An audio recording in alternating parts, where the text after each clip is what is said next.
Et si demain, nous allons aux élections dans des conditions difficiles, vous parlerez de compromis à l'africaine, alors qu'aujourd'hui, ces mêmes Africains sont en train d'attirer votre attention sur cette ignoble et injuste agression due au fait du Rwanda et demandons même des sanctions, personne n'en parle. Voilà ce que je voulais apporter comme précision pour dire, ça aussi, ça doit changer dans la manière de coopérer avec la France et l'Europe. Regardez-nous autrement, en nous respectant, en nous considérant comme de vrais partenaires, et non pas toujours avec un regard paternaliste, avec l'idée de toujours savoir ce qu'il faut pour nous, et non pas pour...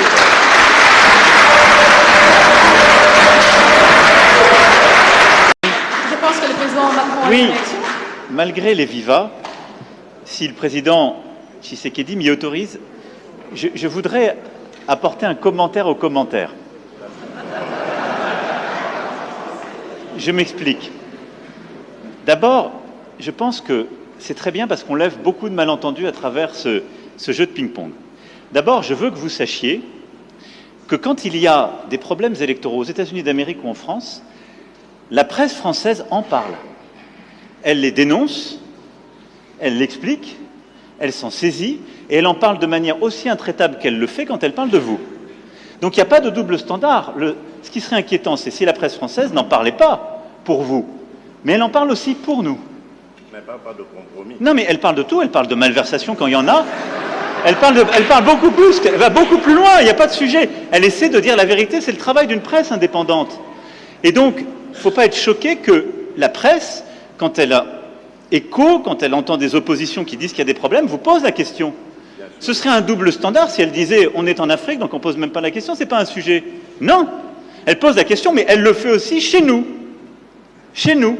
Et il se trouve que chez nous, quand il y a des malversations politiques, je ne voudrais pas que des malentendus s'installent, y compris quand on fait référence au président Chirac, il y a des procès qui sont faits.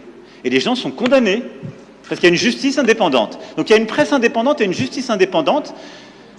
Ça crée une démocratie qui est parfois vibrante. Alors je ne dis pas que c'est... on se fait attaquer, mais c'est très bien. Ça permet les alternances démocratiques et ça permet de bâtir par cette maïeutique une vérité. Ça, c'est la première chose. Ne croyez pas qu'il y a un double standard, ça n'est pas vrai. Ne croyez pas que ce soit de l'irrespect, ça n'est pas vrai, parce que les journalistes français, européens ou américains posent les mêmes questions à leurs dirigeants chez eux. La deuxième chose, et ça me permet d'insister, parce que le président a parlé de la France en répondant à la question.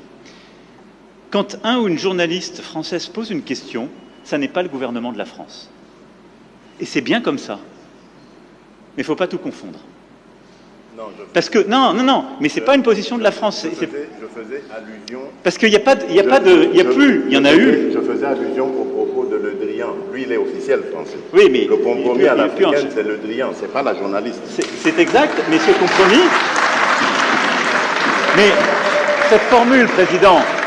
On sait d'où elle est sortie et on sait le contexte électoral. Non, mais on sait le contexte électoral. Et il n'y avait pas de caractère de mépris dans la formule de Jean-Yves Le Drian. Si. À Nairobi, d'ailleurs, grâce à toi, on a pu s'expliquer avec lui.